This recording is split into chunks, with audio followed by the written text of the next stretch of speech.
Bagi masyarakat di Indonesia, hidangan nasi goreng kerap kali menjadi pilihan menu favorit bagi semua kalangan.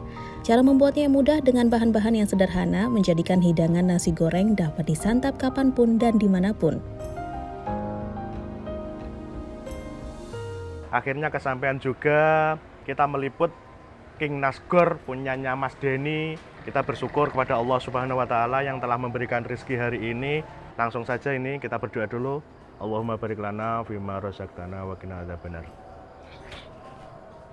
Pertama ini nasi goreng. Ini yang ada toppingnya ayam, hati.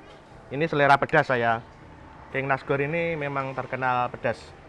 Bismillahirrahmanirrahim.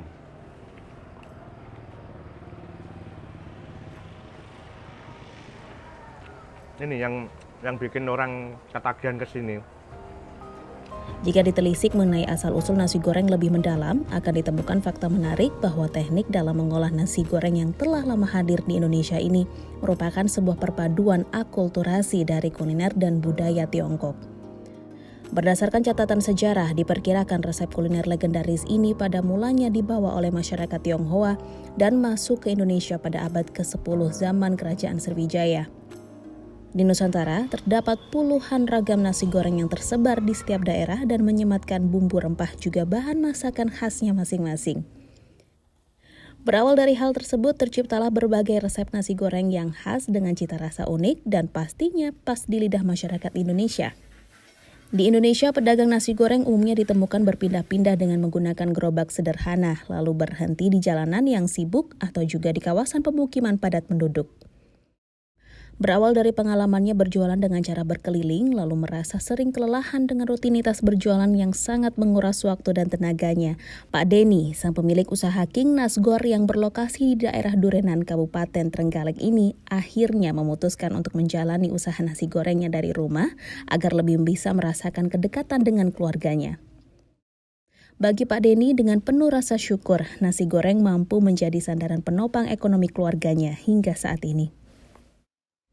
Dalam memasak sajian nasi goreng, bahan nasi yang digunakan sebaiknya dalam kondisi ideal, yaitu nasi dingin dan beras perah. Ini merupakan pilihan nasi yang tepat karena teksturnya yang cenderung keras juga tidak menggumpal, sehingga bumbu pun akan lebih mudah diaduk dan mampu meresap sempurna ke seluruh bagian ketika dimasak. Ragam bumbu yang wajib hadir dalam penyajian sebuah resep nasi goreng khas Nusantara umumnya terdiri dari bawang merah, bawang putih, merica, garam, dan kecap manis. Selanjutnya untuk imbuhan lain seperti telur, irisan sayur, irisan daging, dan berbagai tambahan bahan lainnya dapat menjadi pelengkap cita rasa pada setiap hidangan nasi goreng yang ada. Yang tentunya sesuai dengan selera penikmatnya dan akan semakin menambah kelezatannya ketika disajikan selagi hangat. Nama saya Denny, terkenalnya di sini Denny Nasgor. Sekarang sudah memiliki 4 cabang. Awal mula dulu berjualan di Tulungagung. Terus terkendala capek, jauh, ya akhirnya memutuskan untuk berjualan di rumah. Pertama kali untuk perkenalan di daerah, saya masuk ke ranah online di Facebook. Terus mulai dikenal, terus mencari tempat yang dekat dengan jalan raya. Akhirnya bukalah cabang bersatu yang di depan Indomaret. Akhirnya berjalannya waktu ya dengan ujian, ya sepi, ya rame. Akhirnya 2 tahun berjalan mulai membuka cabang yang kedua di musim corona. Di situ aku manuver memutuskan untuk membuka cabang kedua. Alhamdulillah berjalan hingga detik ini sudah menambah lagi 2 tempat usaha. Sebelum nasi goreng saya dulu merantau di Kalimantan, kerja di bengkel las, kerja bangunan, kerja di advertising, kerja jual somai keliling, terus bekerja di restoran, di Chinese food, berawal dari tukang cuci piring. 2 tahun berjalan, alhamdulillah memiliki skill nasi goreng. Akhirnya pulang, karena orang tua juga sendiri posisi, akhirnya memutuskan untuk jualan di rumah, di Tulungagung pertama kali saya usaha. Jadi di Tulungagung dulu kan saya dan istriku kan berjualan di Tulungagung kan pakai kendaraan bermotor, sepeda motor. Jadi kami berangkat sore, pulang jam 1, jam 2, capeknya itu kan kena angin malam mas, ya nggak kuat itu. Apalagi yang bikin saya semakin lelah itu waktu pas dengan dimana momen setahun penuh itu hujan. Itu yang bikin badan itu capek mas, berangkat kehujanan, buka warung kehujanan, mulang pun kehujanan, itu setiap hari hampir setahun. Capek mas. Terus istriku hamil, akhirnya saya sendiri. Capek mas, berangkat sendiri, pulang sendiri, itu super capek. Kadang sekalian belanja di pasar Ngemplak, pulang-pulang jam 4, tidur, siang bangun udah langsung persiapan, masak, sore on, berangkat lagi. Akhirnya udahlah, masak selalu jauh, kasihan juga anak di rumah. Akhirnya memutuskan untuk, yalah kami berjualan di rumah. Saya dulu juga ada suatu rekan kerja ya mas, kayak warung-warung angkringan. Jadi saya dulu sempat membuat nasi goreng dengan versi mini ya, harga 3.000, 10, ada berapa tempat waktu itu. Kedua, saya juga jualan di rumah akhirnya lewat online, lewat Facebook, lewat di info-info seputar durenan. Saya masuk ke ranah situ untuk perkenalan lah. Ya alhamdulillah di sini pun laku loh mas. Kadang-kadang suka juga heran. Jauh dari tempat keramaian ya, di dalam. Alhamdulillah kadang habis loh mas. Ya online-nya yang cepat. Orang pesan antar. Tapi itu capek juga ya mas. Apalagi daerah-daerah yang agak dekat dengan daerah pegunungan, hilang sinyal mas. Malah alamatnya nggak jelas. Wah, mubeng mas. Pengalaman dulu. Pengalaman, ya Allah.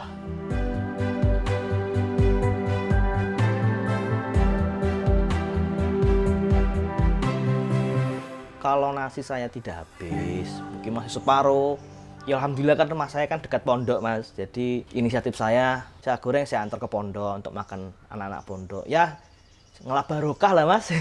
Siapa tahu besoknya Allah kasih dengan yang lebih baik. Mereka juga thalabul ilmi kan, cari ilmu. Apalagi jam 2 kan apabila lapar-laparnya orang itu kan. Wah seneng. Berarti itu. Malam itu langsung digoreng langsung digoreng, saya antar. Kalau besok takutnya nggak kuat mas, sayang. Besok malah basi mah buang loh kan. Akhirnya kalau masih banyak, malam itu langsung saya goreng, saya antar.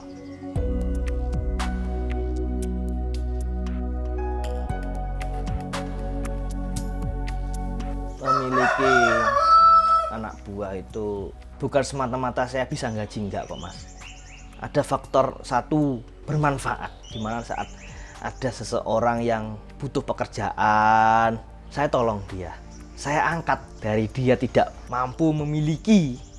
Ibaratnya di antara teman-teman yang lain-lain, teman-temannya mungkin bisa punya HP, punya ini, punya motor. Saya bantu dia kerja. Ayo bantu kerja saya. Kerja ikut aku. Belajar. Kedepannya sama harus buka. Walaupun memang gaji itu kalau sepi kan berat ya mas. Ya itu resiko. Itulah resiko seorang owner. Jadi kalau kita kondisi sepi, yang penting buat belanja ada, buat gaji mereka ada, itu sudah cukup bagiku. Jadi karyawan itu anggap saudara kita sendiri, kita bimbing ke depan masa depan mereka kayak apa. Keberkahan itu loh yang kita cari, bukan hanya sekedar kaya. Kalau kaya itu kan anugerah tuh mas. Yang penting kan jadi manusia itu kan bermanfaat untuk yang lain. Aku ingin usahaku ini bukan hanya untuk aku, bermanfaat untuk mereka-mereka yang memang pengen pegangan untuk masa depan mereka gitu loh. Aku pengen jadi apa sih? Apa jadi pengusaha atau sekedar ikut karyawan terus? Di situ yang coba saya bina. Kayak Yusuf Hamka loh mas. Kayak Yusuf Hamka. Yusuf Hamka itu kan orang Islam kan wajib kaya. Agar apa? Kita bisa banyak membuat namanya mata air. Mata air itu sumber kehidupan. Jadi kalau kita bikin mata air, kita ngebur, itu pasti butuh modal kan mas. Kita bikin kaya dulu kita. Kaya dulu, kita untuk apa? Bikin semata air, sumber kehidupan. Untuk apa? Orang-orang yang ingin bekerja, kita tolong mereka. Berapa ribu orang yang kita akan tolong. Kita karena nggak tahu mas. Mungkin di tidur kita berapa doa-doa orang yang mendoakan kita karena pernah kita tolong. Walaupun kita tidak pernah minta balasan dari mereka, pasti kita nggak tahu di sela-sela kita kenapa kok warung kita kok lancar, di saat sepi kok kita jalan. Bukan apa ya, mungkin tanpa sadar doa-doa mereka gitu mas, yang kita tolong, bekerja mendoakan kita.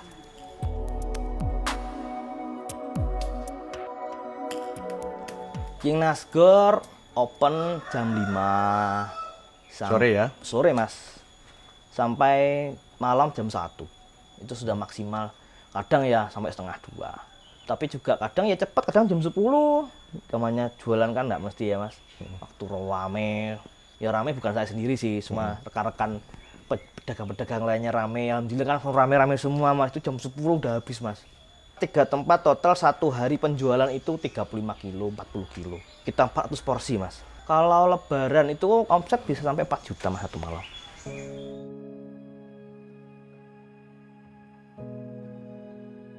Untuk teman-teman dan saudara-saudara yang ingin merintis usaha, nomor 1 berpikirlah untuk siap rugi. Bahkan terpuruknya bangkrut. Kalau Anda siap, maka Anda mampu berjualan. Yang kedua, jangan pernah menganggap pekerjaan atau dagang kita itu yang mencukupi kita, mas. Pekerjaan dagang itu kan suatu ibadah kita. Jadi yang rezeki itu Allah. Kita penting kerja dengan baik lah. Kualitas kita bagus, rasa kita terjamin, semua barang-barangnya bagus, pelayanan kita bagus. Insya Allah kita akan bertahan. Akan cepat kok. Tapi untuk para yang mau merintis usaha, penting dirasa lah nomor 1. Layak jual nggak itu rasa? Jangan asal-asalan. Berani nggak nih? Layak jual. Kalau Anda mampu itu, insya Allah pasti akan jalan terus kok.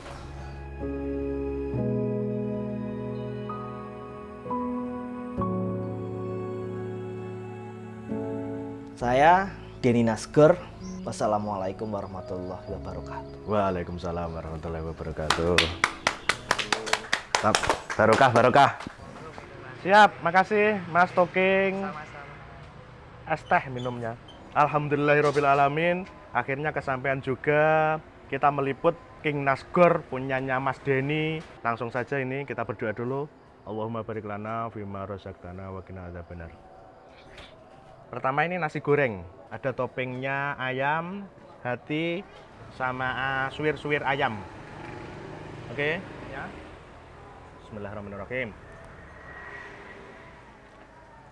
Ini yang bikin orang ketagihan ke sini. Di setiap butiran nasinya itu bumbunya merata. Tadi saya minta selera pedas itu bukan pedas banget itu enggak. Rasa-rasa pedas gitu. Tapi enggak pedas banget.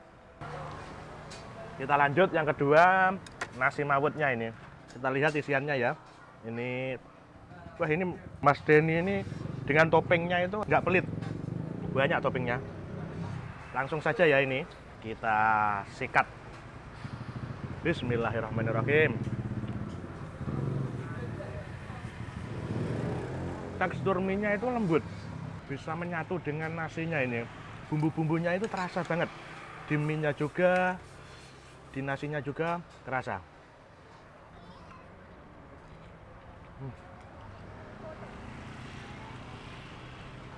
Pas kalau malam-malam gini.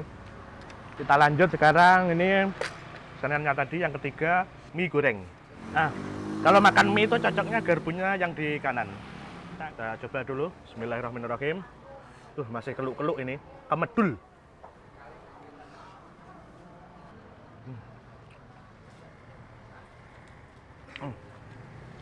Asinnya masuk, penyedapnya masuk. Haucak ini. Kita lanjut yang terakhir, punya belum? Mie kuah ini. Tadi saya minta telur. Kita coba icipi kuahnya dulu ya. Kuahnya kental, ini agak warna coklat tua. Ini dari kecap. Di lidah pas ini, haucok dan cocok malam-malam. Masya Allah. Ini telurnya.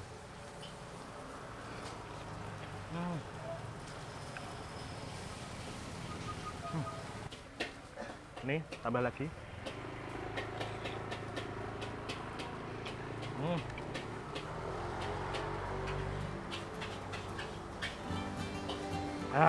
Mantap pol. Kuahnya mantap pol. Manis, gurih, asin, pedas campur jadi satu. Pas. Memang andalan King Nasgor.